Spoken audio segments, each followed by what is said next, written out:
le Seigneur qui le dit. Parole du Seigneur au sujet du temple et des sacrifices. Voici ce que le Seigneur dit.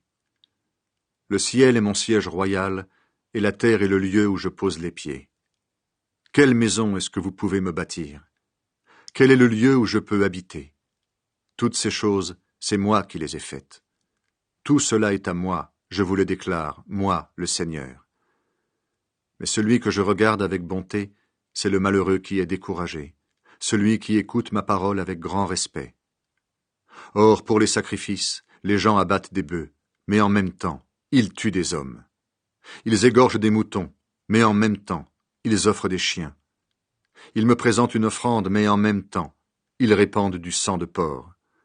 Ils brûlent de l'encens pour moi, mais en même temps, ils honorent des faux dieux. Ils ont choisi de faire ce qui leur plaît, et ils prennent plaisir à ces choses horribles. Eh bien, moi aussi, je choisis de les abandonner aux conséquences de leurs caprices. Je ferai venir sur eux ce qui leur fait peur. En effet, j'ai appelé, et personne n'a répondu. J'ai parlé, et personne n'a écouté. Ils ont fait ce qui est mal à mes yeux. Ils ont choisi ce qui me déplaît. Le Seigneur rend courage à son peuple et jugera tous les humains. Écoutez ce que le Seigneur dit, vous qui recevez sa parole avec grand respect. Certains de vos frères vous détestent et vous chassent à cause de moi. Ils disent en se moquant, « Le Seigneur n'a qu'à montrer sa gloire, alors nous pourrons voir votre joie. » Mais c'est eux qui seront couverts de honte. Écoutez donc ce bruit qui vient de la ville, ce bruit qui arrive du temple. C'est le Seigneur qui est en train de rendre à ses ennemis ce qu'ils méritent. Avant de ressentir les douleurs de l'accouchement, Jérusalem a donné naissance. Elle a mis au monde un garçon avant de commencer à souffrir. Est-ce qu'on a déjà entendu ou vu une chose pareille? Est-ce qu'on peut mettre un pays au monde en un seul jour? Est-ce qu'on accouche d'un peuple d'un seul coup? Pourtant, c'est ce que Jérusalem a fait. Elle commençait à peine à souffrir, et déjà elle avait mis ses enfants au monde. Le Seigneur ton Dieu demande, « Si je permets à une mère de porter son enfant pendant 9 mois, est-ce pour empêcher l'enfant de naître? Si c'est moi qui donne la vie, est-ce que je vais lui interdire de voir le jour? Vous qui aimez Jérusalem, réjouissez-vous avec elle, débordez de joie à cause d'elle. Vous qui étiez en deuil à cause de ses malheurs, soyez fous de joie avec elle. Alors elle vous rendra courage. Vous serez rassasiés comme des bébés qui tètent avec joie le sein rempli de lait de leur mère. En effet, voici ce que le Seigneur dit. Je vais faire couler vers Jérusalem le bonheur comme un fleuve, et les richesses des peuples comme un torrent qui déborde. Je prendrai soin de vous comme une mère le fait pour le bébé qu'elle allaite. Elle le porte sur son dos et le caresse sur ses genoux. Oui, comme une mère console son enfant, moi aussi je vous consolerai. À Jérusalem, vous serez consolés. Quand vous vivrez cela, votre cœur sera dans la joie, et votre corps reprendra vie comme l'herbe après la pluie. Le Seigneur agira avec puissance pour ceux qui le servent, mais ses ennemis sentiront le poids de sa colère. En effet, voici le Seigneur. Il arrive dans un feu, ses chars sont comme un vent de tempête. Il vient montrer sa terrible colère et menacer les gens par des flammes de feu. Oui, le Seigneur vient juger tous les humains par le feu et par l'épée. Il y aura beaucoup de morts. Je parle ici des gens qui se purifient spécialement pour entrer dans des jardins sacrés. Ils se mettent derrière quelqu'un qui est au milieu, ils mangent du porc ou du rat, des choses horribles. Ces gens-là mourront tous ensemble. C'est le Seigneur qui le déclare. Le Seigneur se fera connaître de tous les peuples.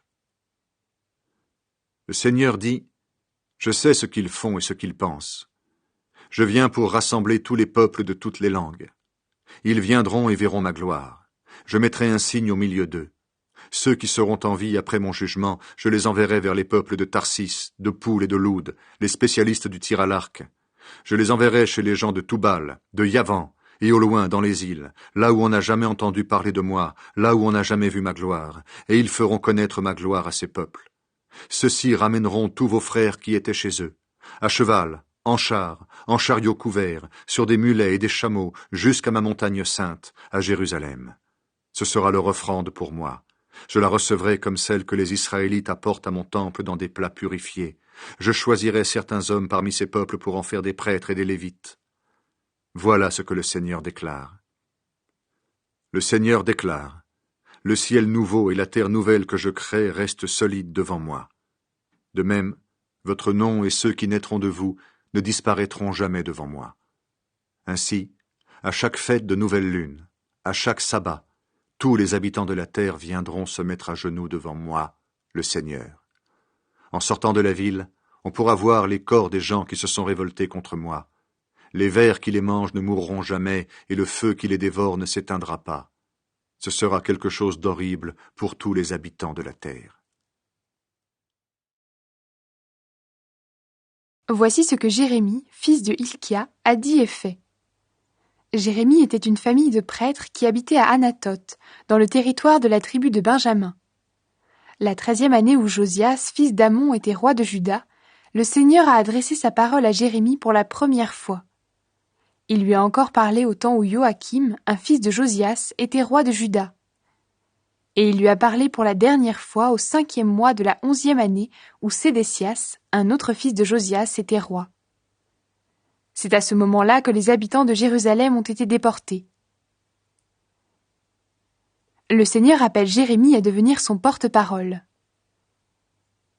Voici les paroles que le Seigneur m'a adressées.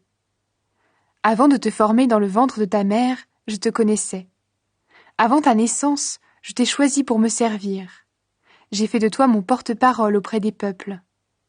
J'ai répondu: Hélas, Seigneur Dieu, je ne sais pas parler, je suis trop jeune. Mais le Seigneur m'a dit: Ne dis pas, je suis trop jeune. Tu iras partout où je t'enverrai. Tu diras tout ce que je te commanderai. N'aie pas peur des gens. En effet, je suis avec toi pour te délivrer. Voilà ce que le Seigneur m'a déclaré. Ensuite, le Seigneur a avancé la main. Il a touché ma bouche et il a dit: Je mets mes paroles dans ta bouche. Tu vois, aujourd'hui, je te confie une mission auprès des peuples et des royaumes. Tu vas arracher et abattre, détruire et démolir, construire et planter. Jérémie voit une branche d'amandier et une marmite qui bout. Alors le Seigneur m'a adressé sa parole. Jérémie, qu'est-ce que tu vois? J'ai répondu: Je vois une branche d'amandier, l'arbre qui veille. Le Seigneur m'a dit: Tu as bien vu. En effet, je veille à réaliser ce que j'ai dit. Une deuxième fois, le Seigneur m'a adressé sa parole. Et maintenant, qu'est-ce que tu vois? J'ai répondu: Je vois une marmite qui bout. Elle est penchée vers moi à partir du nord. Alors le Seigneur m'a dit: En effet, c'est du nord que le malheur va se répandre sur tous les habitants du pays. Moi, le Seigneur, je le déclare, je vais appeler tous les clans des royaumes du nord. Ils arriveront. Chacun de leurs rois installera son siège royal devant les portes de Jérusalem. Ils entoureront ses murs, et ils attaqueront toutes les villes de Juda. De cette façon, je rendrai mon jugement contre les habitants de ce pays. En effet, ils ont vraiment mal agi. Ils m'ont abandonné. Ils se sont fabriqués des statues de dieux. Ils ont offert des sacrifices à d'autres dieux et ils les ont adorés. Toi, Jérémie, prépare-toi donc. Lève-toi. Va leur annoncer tout ce que je te commanderai. Ne tremble pas de peur à cause d'eux, sinon c'est moi qui te ferai trembler devant eux. À partir d'aujourd'hui, je te rends fort comme une ville bien protégée. Tu seras comme un pilier de fer, comme un mur de bronze devant tout le pays, devant les rois de Juda, les ministres, les prêtres et les habitants du pays. Ils te combattront, mais ils ne pourront rien contre toi. En effet, je suis avec toi pour te délivrer. Voilà ce que je déclare, moi, le Seigneur.